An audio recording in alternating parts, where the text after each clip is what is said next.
Assalamualaikum warahmatullahi wabarakatuh. Bismillahirrahmanirrahim. Alhamdulillah wassalatu wassalamu ala rasulillah wala quwwata wala quwwata illa billah. Allahumma sholli ala sayyidina Muhammadin wa ala alihi sayyidina Muhammad amma ba'du. Bismillahirrahmanirrahim. Qala al-mu'allif rahimahullahu ta'ala wa nafa'na bihi wa bi ulumihi wa amadana fi asrarihi wa adda alaina bi barakatihi fid dharaini. Amin ya rabbal alamin. Bismillahirrahmanirrahim. Babu ma'rifati alamatil i'rab utawi iki iku bab mertelakake ngaweruhi pira-pira alamate i'rab. Lirrafi iku tetep keduwene i'rab rafa. Arba'u alamatin utawi ana papat pira-pira tetenger. Rupane ad-dhammatu dhammah. Wahia utawi doma iku al aslu alamat asli. Wal wawu lan kurup wawu, wal alifu lan kurup alif, wan nunu lan kurup nun. Wahia utawi kurup wawu alif lan nun iku naibatun kang dadi ganti apa kurup wawu alif lan nun anid domati sangking doma. Fa'amad domatu mongko anapun utawi doma fatakunu mongko iku ana apa doma iku alamatan dadi tetenger apa doma li raf'i keduwene i'rab rafa fi arbaati mawadi'a ing dalem ana papat pira-pira panggonan.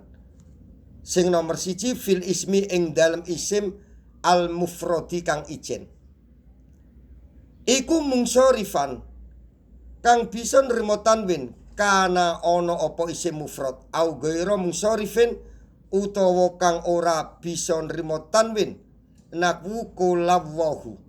Umpamane contoh surat Al-Maidah ayat 119. Kala ngendika sapa Allahu sapa Allah. Contoh meneh surat Al-Baqarah ayat 126. Wa id qala Ibrahim wa id qala lan ing dalem waktune matur sapa Ibrahim Nabi Ibrahim. Contoh maneh surat Al-Kahfi ayat 60 atau ayat 60. Wa id qala Musa. Wa id qala lan ing dalem nalikane dawuh sapa Musa Nabi Musa. Sing nomor 2 wa jam'i taksiri. Lan jamak taksir iku mungsorifan kang bisa nrimo tanwin kana ana apa jamak taksir au ghairu munsharifin utawa kang ora bisa nrimo tanwin nakwu qala askabu Musa. Umpamane contoh surat Asy-Syu'ara ayat 1. Qala dawuh sapa askabu Musa pira-pira sukabate Nabi Musa. Contoh surat At-Taubah ayat 24 atau 24. Wa masakinu tardaunaha. Wa masakinu lan pira-pira omah tardauna kang padha seneng sapa sira kabeh atau kang padha ridho sapa sira kabeh ha ing masakin. Contoh maneh surat Asy-Syu'ara ayat 32. Wa min ayatihil jawari.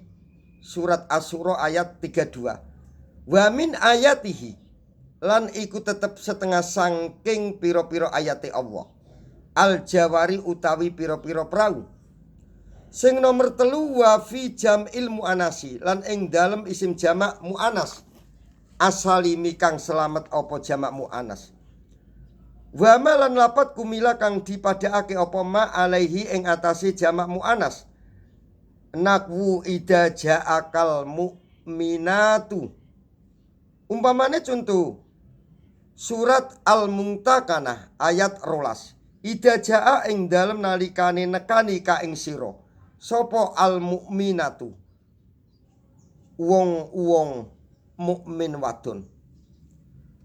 Contoh maneh surat At-Talaq ayat 4.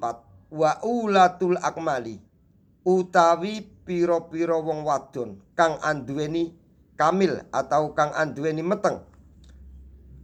Sing nomor 4 wa fil fi'li lan ing dalem fi'il al mundhari kang mundure apa fi'il alladzi rupane fi'il mundure lam yattasil kang ora tetemu bi akhirihi kelawan akhire fi'il mundhari apa saiun sewiji-wiji.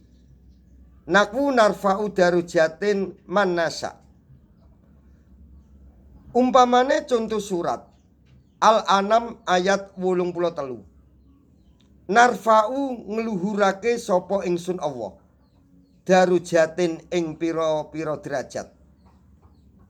Narfa'u ngluhurake sapa ingsun Allah darujatin ing pira-pira derajat man ing wong nasa'u kang ngersakake sapa ingsun Allah ing eman.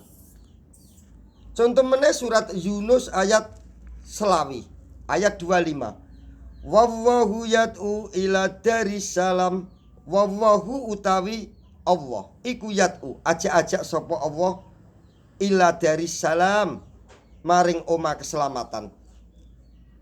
Wa amal wawu lan anapun utawi huruf wawu fatakunu mongko ana apa huruf wawu iku alamatan dadi tetenger apa huruf wawu li raf'i keduwene i'rab rufa fi maudhi'aini ing dalem panggonan loro fi jam'il mudzakkari ing dalem isim jamak mudzakkar as-salimi kang selamat apa jamak mudzakkar.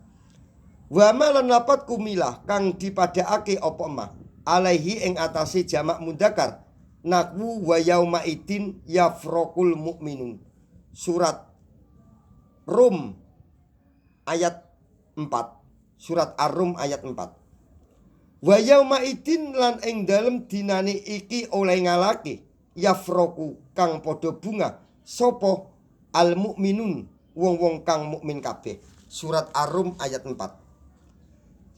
Contoh meneh surat An-Anfal ayat 25.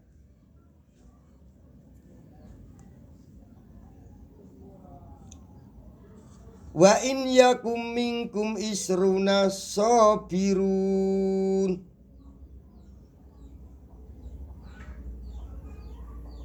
Wa in yakum lan lamun ana iku minkum tetep saking sira kabeh apa isruna wong 20 sabiruna kang padha sabar kabeh. Wafil asma'ilan ing dalem pira-pira isim asitati kang ana 6. Wahya utawi asma'i sita iku abuka lapat abuka maknane bapak sira, wa akuka lan lapat akuka maknane dulur sira, wa kamuka lan lapat kamuka maknane ipar sira, wa fuka lan lapat fuka maknane mulut sira atau cangkem sira, wa hanuka lan lapat hanuka maknane kemaluan siro atau hanu siro, wadu malin lan lapat dumalin maknane wong kang anduweni bondo. Naku kola abuhum umpamane contoh surat Yusuf ayat 94. Kola dawu sopo abuhum bapake ikwatun. Contoh meneh surat Yusuf ayat 8. La Yusufu wa akuhu akabu ila abina minna. La Yusufu yakti utawi Yusuf wa akuhu lan sedulure Yusuf iku akabu luwe didemeni ila abina maring bapak kita minna tinimbang kita. Wajah lan teko sopo kamuka ipar siro wahada utawi iki iku fuka cangkem siro atau mulut siro, wahanuka lan hanu siro tatawa lan kemaluan siro. Contoh surat Yusuf ayat 28. Wa innahu ladu ilmin. Wa innahu lan sak temene Nabi Yakub ladu ilmin yakti iku kang anduweni ilmu. Wa amal alifulan anapun utawi huruf alif fatakunu mongko iku ana apa huruf alif iku alamatan dadi tetenger apa huruf alif li raf'i keduwene iraf rufa fil musanna ing dalem isim tasniyah wa malan lapat kumila kang dipadhakake apa mah alaihi ing atase al musanna. Nakwu kola rajulani umpamane contoh surat Al-Maidah ayat 23 atau ayat 23. Kola dawu sopo rojulani wong lanang loro. Contoh meneh surat At-Taubah ayat 36 ayat 36. Inna iddatas syuhuri indallahi isna asyara sahron. Inna iddatas syuhuri sak temene wewilangane pira-pira bulan indallahi ing dalem ngersane Allah iku isna asyara ana 12 apane sahron bulane. Contoh meneh surat Al-Baqarah ayat 60 ayat swidak ya. Fang fajarot minhu isnata asrota ainan. Fang fajarot mongko mancur minhu saking watu.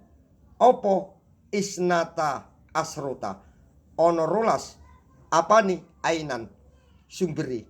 Surat Al-Baqarah ayat swidak.